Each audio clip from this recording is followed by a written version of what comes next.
Eleison Comments. By His Excellency Bishop Richard Williamson.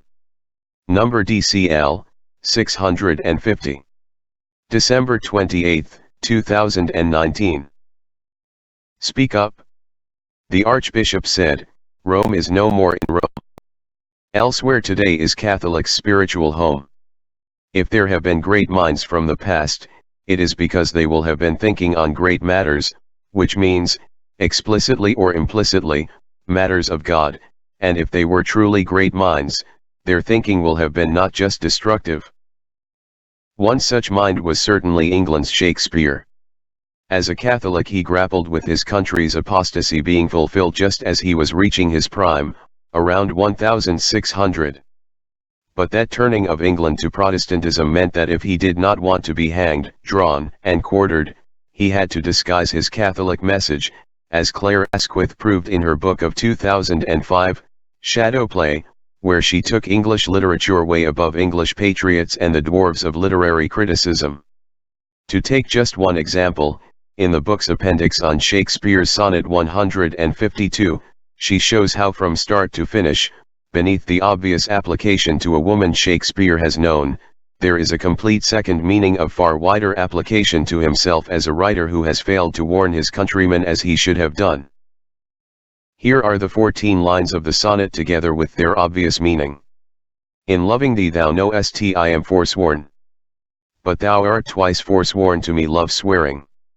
In act thy bed thou broke and new faith torn.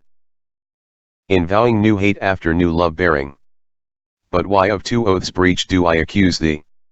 When I break 20, I am perjured most. For all my vows are oaths but to misuse thee. And all my honest faith in thee is lost. For I have sworn deep oaths of thy deep kindness. Oaths of thy love, thy truth, thy constancy. And, to enlighten thee, gave eyes to blindness. Or made them swear against the thing they see. For I have sworn thee fair, more perjured I. To swear against the truth so foul a lie. You know I break a promise by loving you, but by swearing you love me, you break 2 promises, you forsook your husband's bed, then return to him. New faith, new love, only to forsake him again. But why do I accuse you of breaking 2 oaths when I break 20 oaths? It is I the greater perjurer, for to your own harm I have sworn oath upon oath about your goodness when I well knew you were not good. Thus I have been swearing that you are very kind, very loving, very truthful, very constant, and to put you in a good light, I have made me see what I did not see, or have sworn I saw not what I saw. For I have sworn you were good. What terrible perjury on my part, when that is so untrue.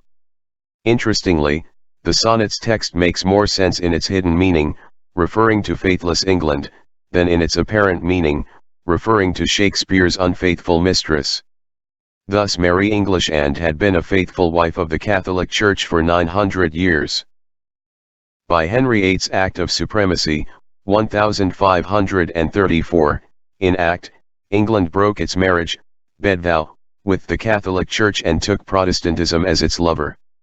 Then it remarried the Catholic Church under Mary Tudor, 1553, new faith, new love, only to fall back into adultery with Protestantism under Elizabeth I, 1558, new faith torn, new hate of the Catholic Church.